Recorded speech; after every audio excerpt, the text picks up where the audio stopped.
Hi folks, it's Todd with Thrive, and I want to say thank you for choosing this particular training video. You are going to be blessed by watching this. We had the opportunity several months ago of interviewing Alyssa Patterson. Alyssa is the author of the best-selling book Until Heaven Parts Us, and in that book, Alyssa talks about a tragedy that she has lived through, personal tragedy. And she talks about how she navigated that and how she leaned into God through that process. It is an amazing story, and it was our privilege and pleasure to interview Alyssa and have her bring that story to our audience. So what you're going to see here is a recording of that interview that she did for us. Dive into it, lean into it, and enjoy our interview with Alyssa Patterson.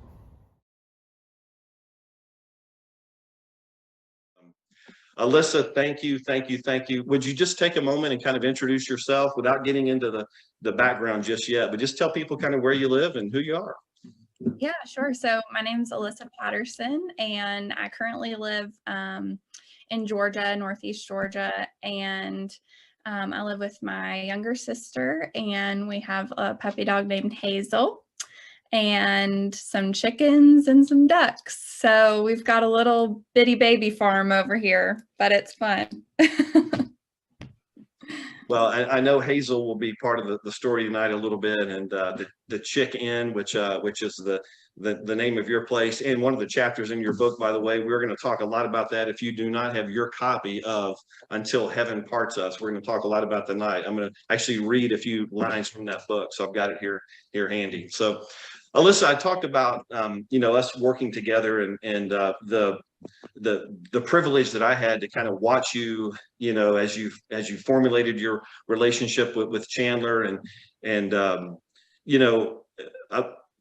had the chance to kind of see you go through things, and I had a chance to see you speak, and I've had a chance to read the book, and I think what spoke to me were three really important categories that I believe will challenge everyone on the call tonight and anyone that may be listening to this recording after today. And we're going to talk about those. But if you would you kind of give the background? And I know there's folks on here that kind of know, some that don't.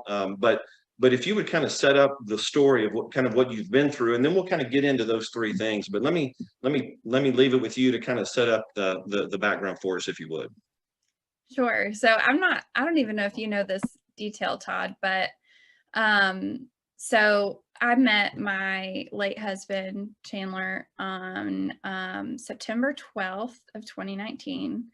And that was our first date. And I think I started my first day with Kemper was the 16th, I believe, 16th or 18th. So the evening before, it was a Sunday night. I had to be at the Alpharetta office on Monday morning, and we had just started dating. And I drove up to see him that Sunday night at Rabun County, and he drove me around and showed me his sweet town, and I got to meet his family, and that was like our second date. So we just went for it. But yeah, we fell in love really quickly. I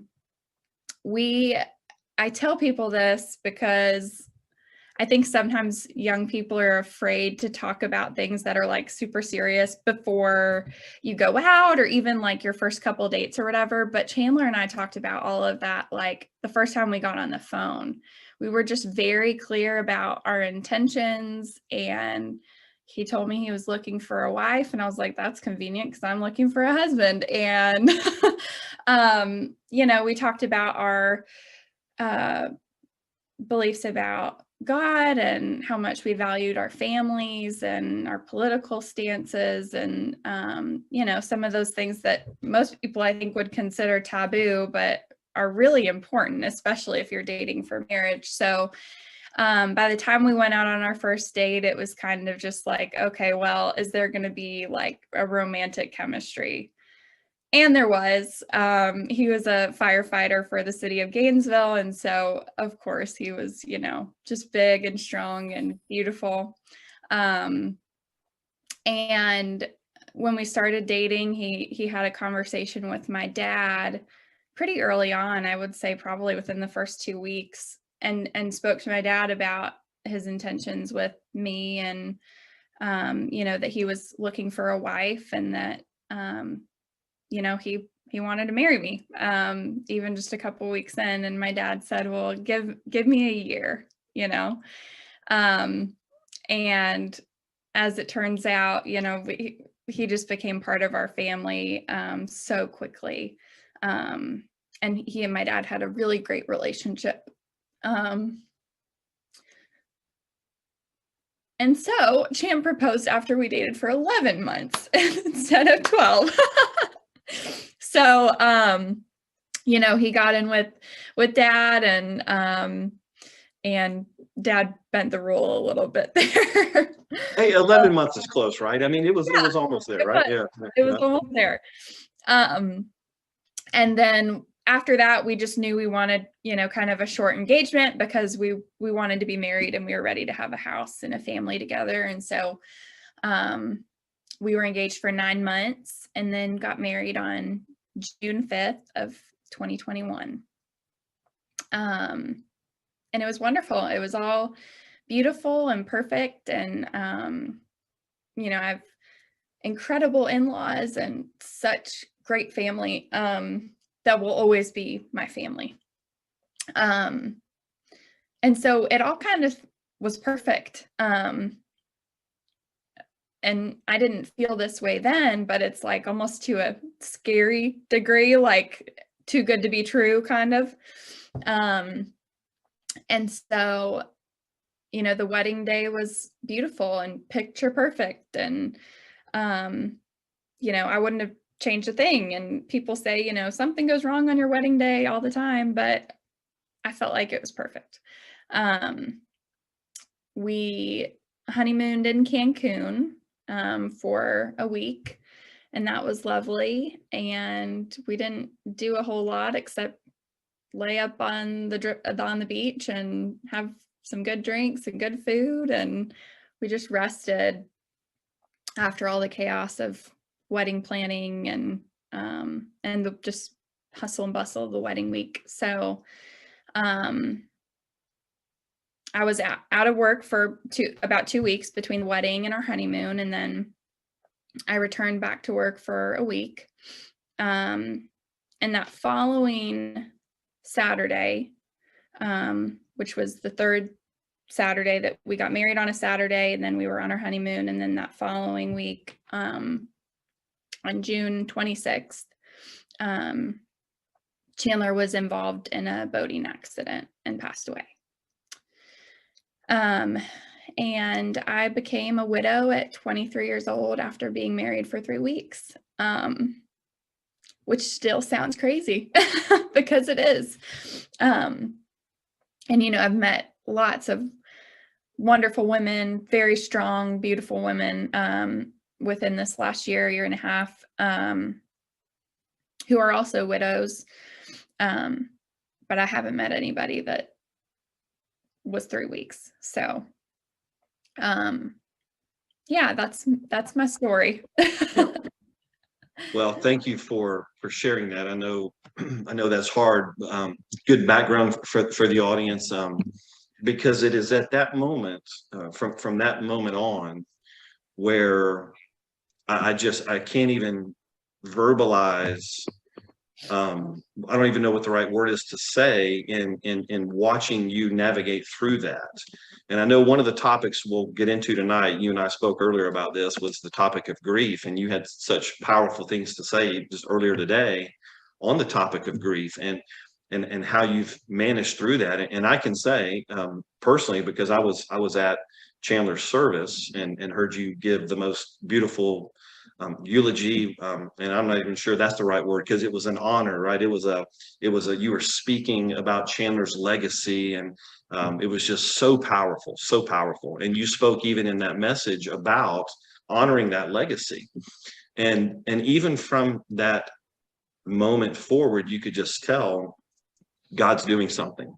I know you wrote in the book, in those days and weeks even that followed, there rightfully so, were plenty of ups and downs, but but you know, you were speaking so beautifully and so powerfully through God's truth. And I know we'll get into that a little bit as we talk about the grief. That's one of the three things that I mentioned, as we've kind of navigated through this, that I want to make sure we touch on tonight. There's two others, and I've got my notes here, but that's definitely one, dealing with grief. And I really want the audience tonight to be challenged by that, and anyone that may be dealing with something similar to that, and to hear Alyssa's words as we talk about it. Here's another one: drawing closer to God when times are the toughest. Because it would be so easy, human nature would be to turn and run, or to question his goodness, or to question his sovereignty. But you did the opposite. You drew closer to him even in the toughest of times. And then something that I read as I got further into the book was about your focus externally, and not having an internal focus on yourself, but knowing that you had a mission to carry out. And part of that was Chandler's legacy and telling his story, and honoring even the words he spoke the night of your, wedding rehearsal dinner. And I've had the privilege to see that video, and I've probably watched it 50 times. It's so powerful, and just to use those words and to retell that story. So that's the third thing, is you being externally focused. Again, so for the audience tonight, kind of take a deep breath. Those are the three things we're going to talk about: dealing with grief, getting closer to God, and being externally focused. Let me go back now that Leslie's camera is working. Leslie, if you want to wave to the audience, and I'll introduce my wife, Leslie. Leslie's dying to jump in with questions and conversation, Alyssa as well. But let's get into the first topic, and Leslie, feel free at any time to unmute and jump in. But I do want to start with grief, dealing with grief. And I just kind of wrote down some notes here. And as you and I talked earlier today, it really kind of came into picture what I wanted to ask you about, because I want to say this with the highest degree of sensitivity to anyone that may be going through something like this, even if it's been years and years and years ago, even if it came from a generation before. And I think that's something we have to remember, is that grief that is not handled properly can be generational, and it can manifest itself generations later, and those people, those generations later, don't know where it's coming from, and it's coming from the generations passing it down. And even as we talked earlier, Alyssa, I was a little hesitant to kind of call it that, because I want to be sensitive to people that are going through it, but you called it what it was, and you have the right to do that because you've been through it. Would you talk a little bit about kind of your position on grief? And there is a right way, and there are a couple of ways to go about it, and just kind of talk about the differences. It may be people that are kind of afraid to say, well, this is my way. I'm going to do it my way. And you're going, you know what? We kind of have a model for it. Would you talk about that a little bit? Yeah, absolutely. I think the cliche that's used a lot, especially when it comes to grief, and this is something people don't know what to say. I've found myself speaking to other widows and I don't know what to say. So it's, even when you go through it, sometimes you're like, did I just say something stupid? Was that not the right thing? And so, but the cliche that gets used a lot with grief in particular is, well, everybody just grieves differently. And usually that phrase is used as a Band-Aid to put over some sort of reaction or response to losing a loved one that maybe is out of character, or, not the most God-honoring act. And, there have been days and times where I have not handled my grief well. I haven't grieved perfectly, but one of the things that I said right out of the gate to my counselors, to my family, to my friends, was that I want to grieve well. Like, I want to do this the right way so that I come out the other side of this better and stronger and closer to the Lord, not weaker, not further from him. And, one of those characteristics that I think comes along with that is just abiding with the Lord, and being able to sit with him, even when you have questions about his goodness and his sovereignty. Because I told someone this recently, the person of Jesus has become such a close friend, to me, closer than he's ever been before. I just want to sit with him sometimes. But the God of the universe has gotten a lot more complicated. But that's okay. That's what Jesus is for. And we're not going to untangle all of, the mess of sin and grief here anyways. We're not supposed to. But I had a choice when Chandler passed away. And it was to allow Satan to take more from me than he already had. Or I had an option to not let him take my joy, my hope, the things that I could hold on to. And my dad and my mom, I think, are both on the call, but growing up, they always taught me, both of them, that, you can't control what other people do, but you can control how you react to things, and you can control your response to things. And so I think that played a lot into my dealing with grief too, in that, I can't control the circumstances around me. I can't control what happens to the people I love. I have no control over that. But I have control over how I respond. And me choosing to grieve well, to live in the sorrow when it came, but to allow myself to feel joy again as those moments have begun to spark back in my life, and not feeling, guilty about those things. That is a direct declaration to Satan and all of hell that you don't get to take anything else from me. He's taken enough. And I think that is like the biggest thing with grief in general, is that if you can say, no, you've taken this person temporarily from me, but you're not going to take my joy and my hope. That's mine. That's amazing. That is absolutely amazing. Leslie, I know you're wanting to jump in. Let me throw this out, and Leslie, jump in and add anything to this. But Alyssa, what strikes us the most, that Leslie and I were talking about this earlier, and I think you and I talked about that earlier today when we were chatting as well. Let me phrase it as a question. Is there a sense that if you turn the page, so to speak, or if you go on with your life, that you're in some way disrespecting the person you lost, or in some way that, like, you almost feel like, I have to hold on to this, and I have to feel sorrow and all of that, or else I don't love the person? Is that true? Do you find that to be true? And I guess, or false, I guess, really, Yeah, I think that's a feeling people definitely experience. I mean, I remember even within the first few days, well, I think the week after, it was all a blur. I can't remember the timeline. I think it was a couple of days after his celebration of life. It was 4th of July, and Chan loved 4th of July. He was a huge patriot. And so we all got together and went and watched fireworks.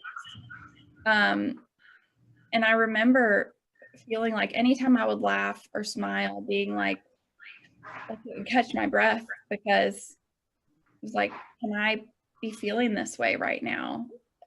Under the my husband died a week ago, and I just laughed at a joke. So at first it felt really like audacious. Like, am I supposed to be feeling this way? As time has gone on, though, that's changed. Chandler was such a larger than life, joyful person. He was so wonderful to be around and just made me laugh every day. And I know he would want me to have that same joy. And I think that goes for anybody who's lost a loved one. They, we're still here. And as painful as that separation is, they would want us to continue to be joyful, and to be really vulnerable. Like, for people who have lost a spouse, that's something that's on my mind more these days, and moving on and dating, and it's unfathomable, but I'm 25, I'm always like, out of all of my friends and everybody I know, like, I just always wanted to be a wife and a mom. Like, I was so passionate about marriage at like 16 years old. Like, I wasn't going to get married, but I was like studying about it, doing my Song of Solomon studies. And I was like, this is what I want. And so I know that's just part of me. And it's just, that's a hard thing to reconcile with. Like, am I leaving him behind if I move on to someone new someday? But that's not true. And in that case, for widows or widowers and specifically, I've had other women tell me it's not like, we're not just capable of loving one person. Your heart just gets bigger and you love somebody else too, and you're able to hold both of those things. So. Okay, housekeeping note to the audience, and then Leslie, jump in. I know you've got to follow up. To the audience, we promote these as 45-minute webinars. This one's going way longer. Just settle in. If you're at home watching, and if you need to log out at 45 minutes, everybody obviously is free to disconnect whenever you wish. But this one will go well beyond that. Leslie, let me shut up for a minute. I know you're dying to jump in. Well, I am dying to jump in. I just want to first of all say I'm in awe of, I'm sorry, this is overwhelming for me, because at your age, Alyssa, I have to tell you that just the fact that you see grieving as a choice and how you're doing it is straight from the Lord. I mean, I'm 50 years old, 51, and I've never even thought about the concept of grieving well, or grieving in a way that honors God. So I can tell you already, just that statement that you made is going to make a huge difference in everybody on this call, because I guess I've heard what you've heard is you just do it, and everybody's different, and you got to do what you got to do to get it over it. And it's almost like a free pass to just give away your life. And I love what you said, that the enemy wants to come in and take more of your life, but we have to take a stand against that. And we have to say, no, I'm going to choose this. This is a choice. It may not feel like a choice a weekend, but it is a choice. Most of what we do is a choice. So I love that whole theory. I'm very curious if somebody taught you that, or was that something that the Lord just laid on your heart? Like, Todd and I were talking earlier, and I said, Todd, I've never even thought about this. Like, how at 23 did you know, okay, I can do this well, or I can do this wrong? That concept never even crossed my mind. So I'm very curious, did somebody teach you that? Did you learn that straight from the Lord?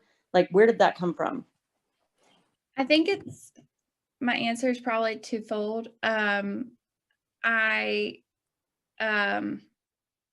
mentioned earlier that my mom and dad always instilled in my sister and I, like, you can't control things that happen to you, but you can control how you respond to them. Like, you can control yourself. So I think that was just always simmering in the background of me and my life.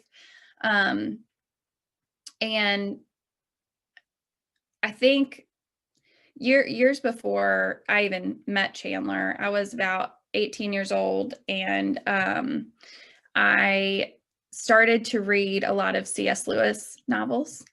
He's my favorite author. And I read, I think it was one of the first books that I read by him, called A Grief Observed.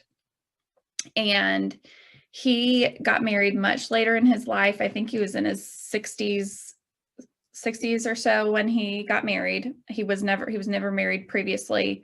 And he was from Oxford, and he became pen pals with this woman from New York, just like a, New York Yankee, fell in love with this guy from England. And anyways, they got married, and she got cancer. And so she passed away. They were married for about 3 years.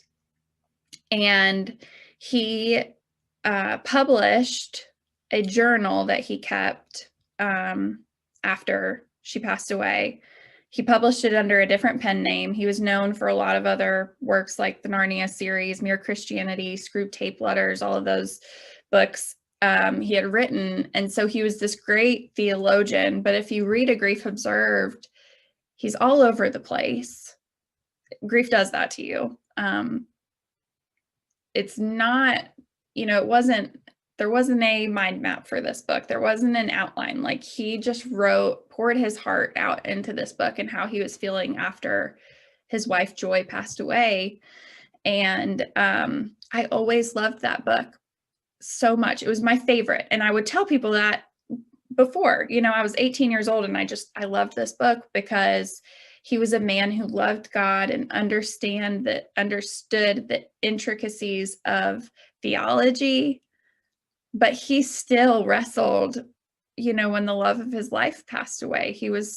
His whole world just was shaken. So I would say literature and mom and dad and Jesus too.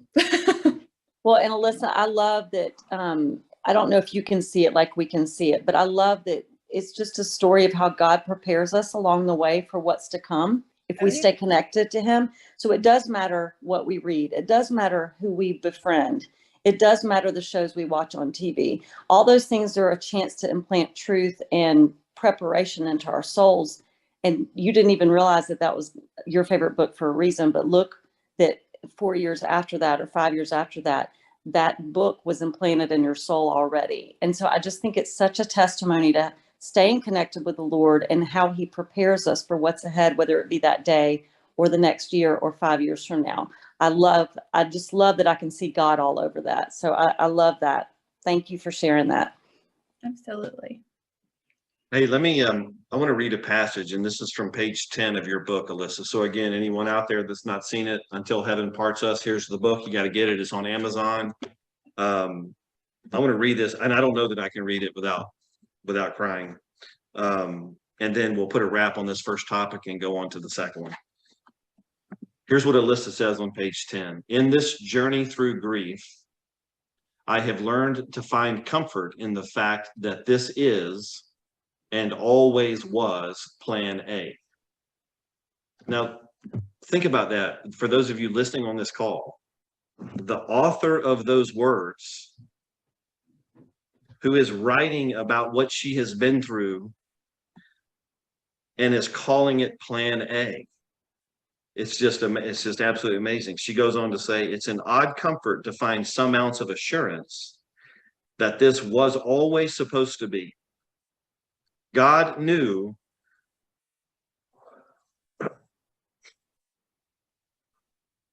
when Chandler's last day on earth would be.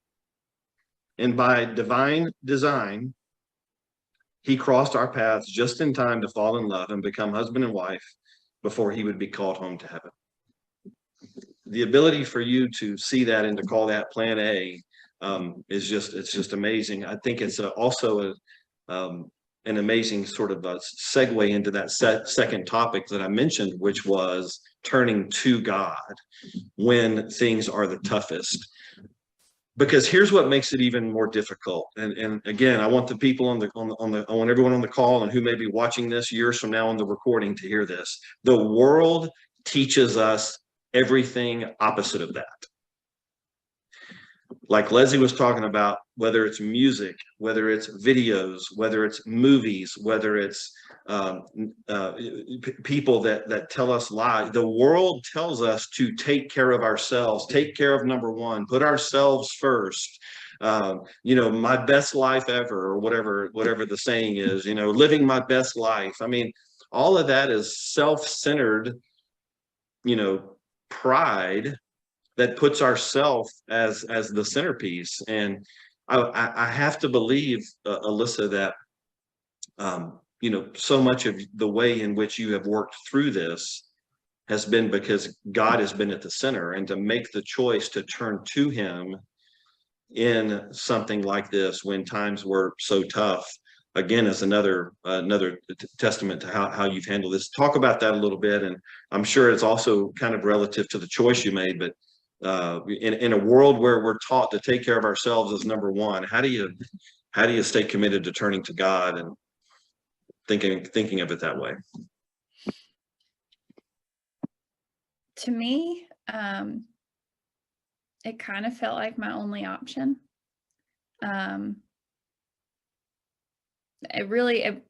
That part didn't feel like a choice to me. I got saved as a teenager, and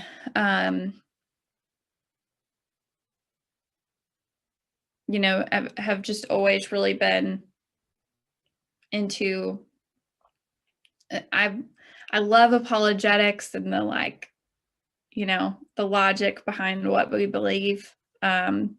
So that all of this has challenged that even more for me. But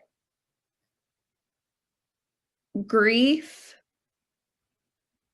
especially unique grief, that's sudden and tragic,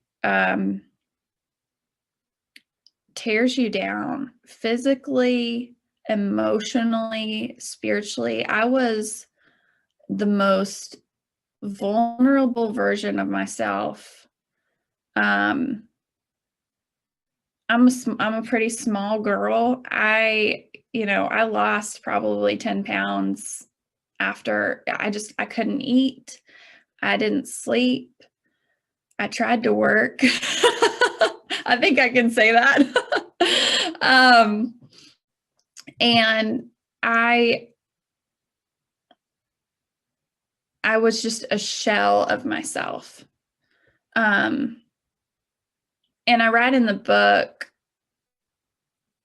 I was at a loss for words with the Lord, and I sometimes would just scream and yell and cry to him. And I think that's important for people to know, that, you don't have to clean yourself up or approach God in grief and be like, it's okay, and I trust your plan, and I understand, and of course God wants to be praised, but he understands grief. When Jesus goes with his disciples to visit Lazarus, Jesus weeps. He grieves with his friends at the loss of their friend. And I believe it's the Amplified translation, because that's what I read. It says he was angered at the grief caused by death. He was angry and crying. And I sat a lot in Lamentations early in my grief, because they're really honest, and they go from practically cursing God's name to praising him line by line. And that's right where I was. And so I think it's important, no matter what degree of suffering you might be going through, to know that God knows your heart, and he knows how we're feeling, because he came here as a man through the person of Jesus, and he gets it, is the easy way to say it. So, yeah. And in those vulnerable moments of really not knowing what to pray or what to say, sometimes it was like 100 times over all day long just to say, Jesus, help me, let me make it through the next 5 minutes, so. It reminds me of one of my favorite quotes, or whatever you want to call it, that I've heard from a pastor from the pulpit years and years ago, and it stuck with me ever since. It came to mind as you were talking. He said, as a pastor and someone who's got to speak and deliver a message, every Sunday, his output was only as good as his input. And so he had to commit to inputting, whether it was reading even prayer, because in prayer we can sit and listen. We don't have to be talking. We can sit and soak in and hear from God. And it kind of goes back to what Leslie was asking you before. And I think some of your conversation about that and how you handle grief was, you've not disconnected from the source. You've stayed connected to the source. And I would just challenge anyone that maybe has had a more difficult time, ask yourself that question. Alyssa here tonight is talking about reading scripture, and Alyssa's talking about prayer, and Alyssa's talking about, meditating and listening to God, and certainly telling God how we feel, but also knowing when to be quiet and listen.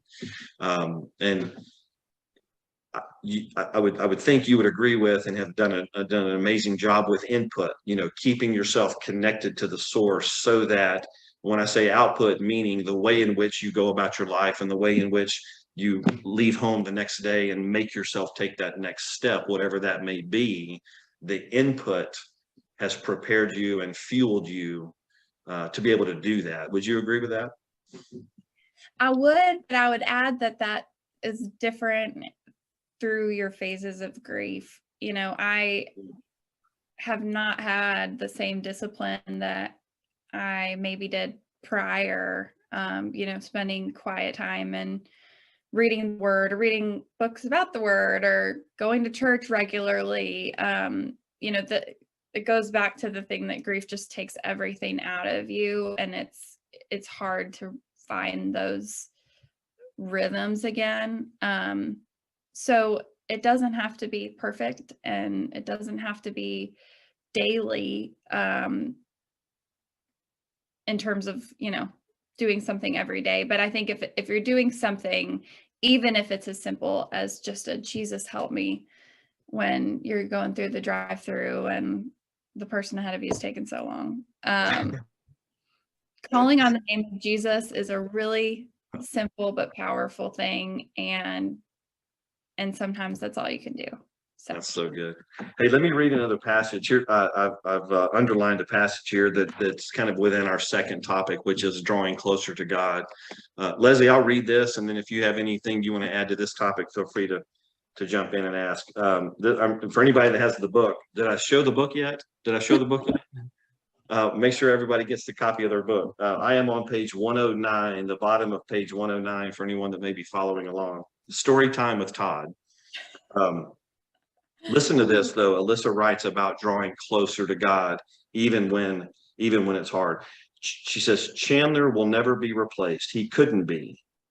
No one who passes away should be or can. But I know, claim, and believe greatly that God is able to bless us anyway. God doesn't stop being good or righteous or just when we can't understand. He is still good. He is still sovereign. He is still advocating for us, even in our anger, sorrow, and unbelief. He is with you. He will bless you. Eternity by his side is the ultimate gift.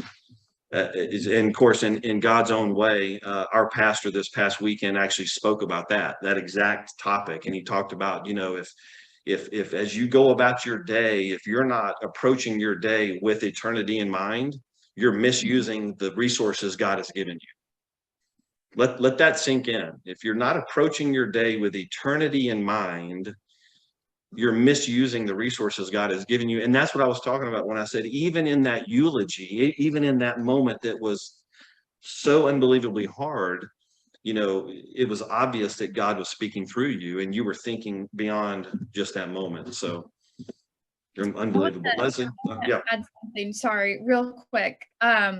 Just in terms of honoring Chandler and continuing to carry that legacy forward, that was something that was important to me because I was his wife.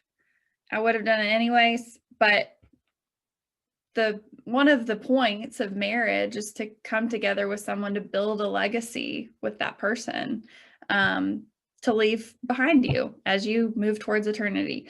And so it was my job to do that, with him here or not. But that part in the book, you read it, just pumped me up. Like, those things they run through at the beginning of a football game. I want one. Just want to feel it. I believe it. I believe it. Thank you for adding that. That's really cool. Leslie, anything on this topic you wanna add? Well, I wanted to ask Alyssa for her opinion on something. For everybody listening right now, I think life is hard. We've all been through those times where we thought, I'm not sure I'm going to get through the day, much less the month or the year ahead of me. What would you say before we move past this grief topic to someone who's in the middle of that? Like, I know when I was going through one of the hardest times of my life, somebody said to me, you're going to get through this. And just that one sentence was what kind of took me to the next level. What would you say to somebody who is either questioning the goodness of God? Because I know that's very common when we go through trauma. What would you say to them to kind of get them over that hump to start living again? Like, I know that that's kind of backtracking to the grief, Todd, but what would you say of a word of encouragement that can, something that can play over in their head that's just like, I'm going to get through this, or just something in those initial weeks of trauma that you don't know if you can get through the day? Is there anything that comes to mind, or anything about the questioning the goodness of God during those difficult times, how you got past that? Either of those two things that you could comment on? Sure. So early on, in grief, everything just gets really muddied by what you're going through. So it's hard to see. I mean, it's still hard for me now even to picture a future or a life beyond what I've gone through for myself. But I think it's just taking it really a moment at a time. And, it's okay to sit in sorrow. It's good, actually, in grief, or in any kind of struggle. It's okay, so long as you're allowing Jesus to be there with you. Because eventually you have to have enough discipline. And maybe it's just as simple as a frame of mind to be able to say, okay, I've had my moment. I've had my 15-minute cry, or, I've vegged out for an hour and let myself wind down, but it's time to get up and it's time to do something else now. And I think our perspective and the talk that we allow to go on in our heads, which is fueled by, like you said earlier, the things you watch, the music you listen to, the things you read, those things matter. If you're scrolling on your phone all day, I think the young people on here will get what I'm saying, but like, you'll hear the TikTok songs when you're going to bed, like they stay in your mind. So if you're, listening to worship music or something else, or reading scripture, that's going to have the same impression on your mind and on your heart. And so I would just encourage you to change your perspective. And this is something I've been challenged with recently too, in thinking about my future and my life beyond this, and what does that look like, and allowing myself to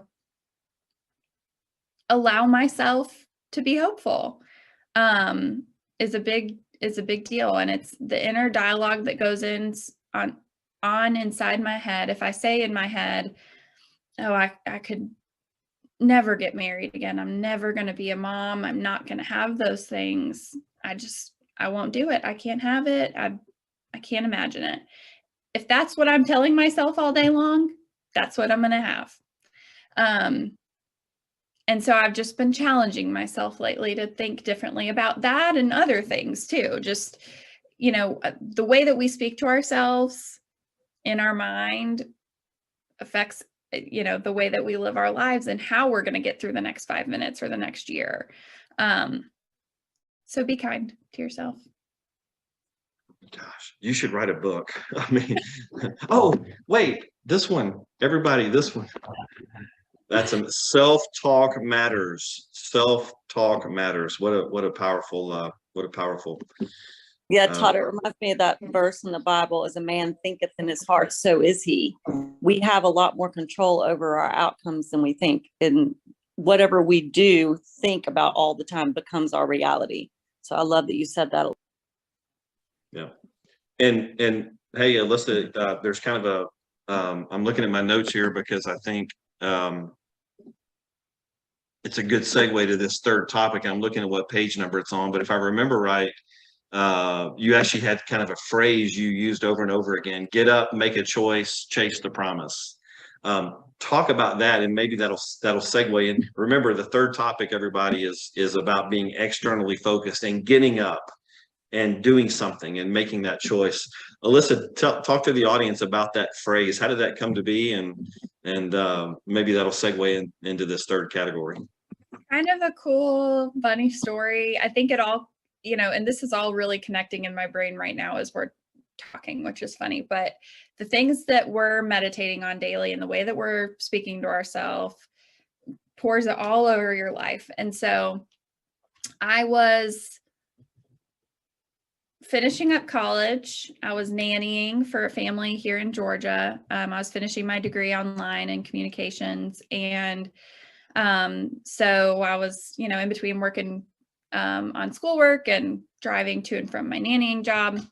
And just for a couple of days, I just had this phrase running through my head that was get up, make a choice, chase the promise. I didn't have anything big on the horizon. I was just a college student, and it just kept singing to me in my head over and over. And I've done this other times in my life too. Like this is random, but my girlfriend sent me a picture of her house this last winter. It was covered in snow, and it was like just the cutest thing. And I couldn't get it out of my head. So I was like, I'm going to paint your house. So I painted it on a little cardstock and mailed it to her. And then I started drawing other people's houses. So I kind of went down a rabbit hole. But if something sticks in my brain and won't go away, it's like I just have to get it out, whether it's writing it down on paper or painting it or whatever. I've got to get it out. So I had this phrase, get up, make a choice, chase the promise, all the time, just all through my head. And I was walking through an antique store one day, and there was like a piece of, I could have done show and tell. It's downstairs. It's okay.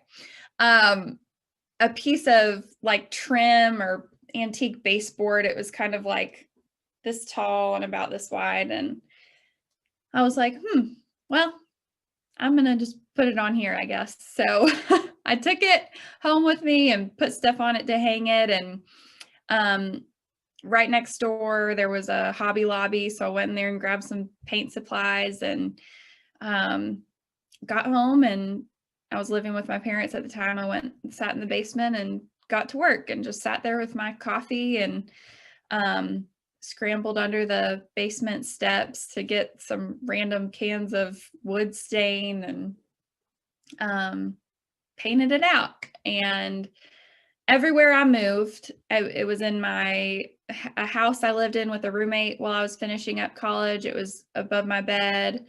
When I moved back home with my parents in between then, it was in my room above a mirror that I could see every day. And then when Chandler and I purchased our home, it was in our living room, above our couch and some windows. And now it's in my bedroom. So it was just always a thing that I had, and always kind of dwelled on that. And so when my life came to be what it is now, that was just another reminder. It was staring me in the face in our living room. And it was kind of just one of those things, eventually I was like, gosh, I'm right. Like, I need to get up. I need to, so it was a reminder for myself and encouragement to get up, make a choice, to choose Jesus in the midst of my suffering and chase things that he promises us. So that's powerful. Alyssa, I've got one more question for you, and to the audience, a couple of reminders. We are going to have a short Q&A here at the end. If you guys want to drop any questions in the chat, we'll get to those in just a minute. I know we're at the hour mark, so if any of you guys need to log off, remember it's on your own. Don't worry about it. Nobody will even know. Feel free to log off and go if you need to. But I do have one more question, and then we'll get to a short Q&A. Alyssa, you write about abundant life, and you talk about, you know, being externally focused and getting up and making a choice and those kind of things. I know one of the things that's happened in the days since, and even somewhat recently, is the Dude 21 Foundation. I want to make sure you talk about that. Let the audience know kind of what that is and some of the cool things that have happened, you know, around that. Yeah, so the term Dude 21 was coined by the guys from the fire department. Chandler rode engine 21 at Gainesville Station 1, and he said dude a lot. We had a couple of conversations while we were dating and even newly married where I was like, can you please not call me dude or man? Like, I am your wife. I am your woman. Hey, we've lost a little bit of volume from you, Alyssa. I don't know if something covered up or if there's a connection, but okay. Am I good now? Yep, should be. So anyways, Dude 21 came from the guys at the fire department, and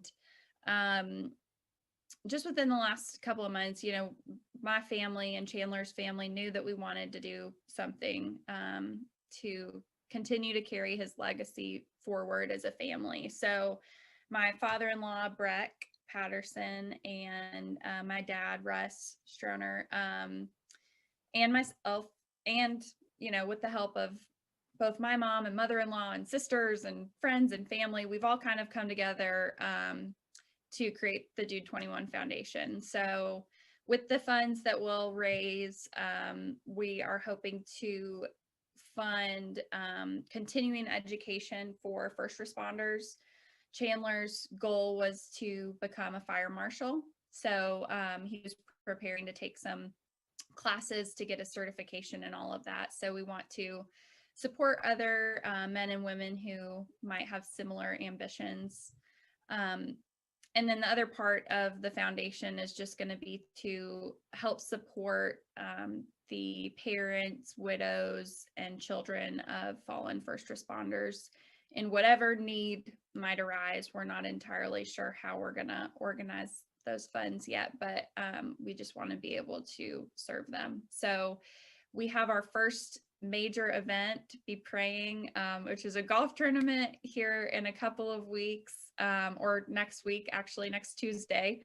So a week from today. And we're really excited, and just, it's been really rewarding to see some fruitfulness come from all of our pain, and just allowing, it goes back to the choice, right, of allowing this to become something bigger than ourselves and our grief and self-pity that we could have, and just saying, no, I mean, Satan has taken enough, and we're going to use this, and we're going to give to others. So Amazing. dude21.org is our website, if you want to check us out. Yeah, in fact, a last call for anyone that wants to drop in a chat. And while you maybe, if anyone wants to write in something, Alyssa, give everybody a couple of different ways they can contact you. So you just gave the website. If you'll give that again, and also maybe your email address or your Instagram handle, whatever. How can people find you and find the book?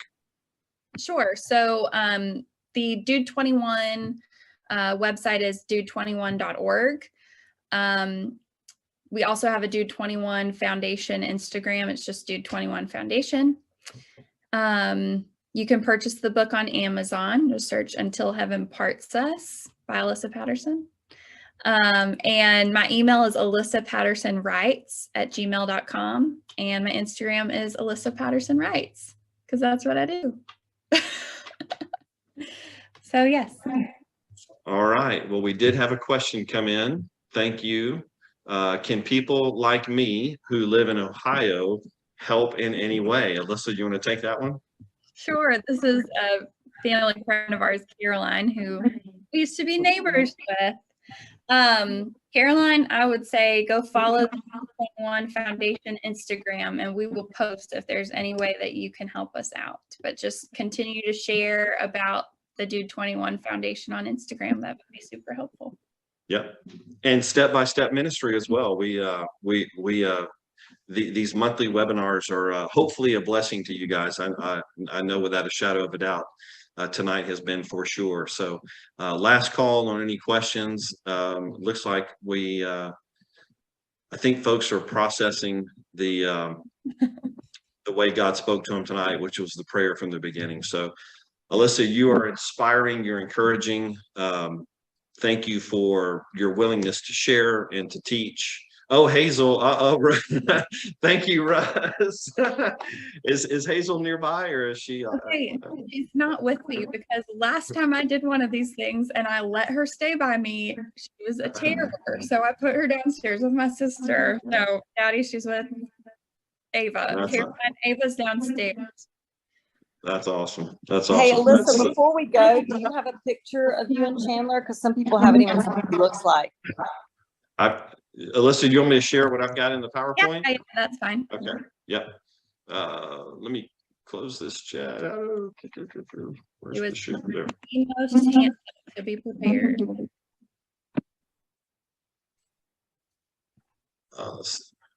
Okay. There we go. So there's a cover of the book and there's a couple of pictures there. Yeah, Thank you for saying that, Leslie. That first picture was green was 2 nights before we got married. Rehearsal dinner night. We did like a little welcome reception for everybody that Thursday night, and then the second picture is when we got engaged. Sweet days. We had one other question come in, Lisa. Is the book available by audio? I have a friend up in Northwest Alabama, Muscle Shoals, and he struggles to read really well. So I'm kidding, Derek, I'm kidding. But can you get it by audio? I don't have an audiobook version yet. Part of it is because I'm stubborn and I'm partial to people holding them in their hands. But possibly eventually I'll have an audiobook. I'll read it to him, Derek. We'll set up story time with Todd in the mornings, and I'll call you and read it to you. All right. Well, we're well past the hour. Thank you, everybody, for hanging on and staying with us with what has just been an amazing hour or so of inspiration and encouragement. I cannot thank you enough, Alyssa, for your willingness to share and just impact our audience. Not only people that were on tonight, but people that will hear this for years to come. So Leslie, any final things you want to add or say? You good? Okay. Thanks everybody for joining in. Alyssa, thank you. Thank you. Thank you. Thank you for having me. You're welcome.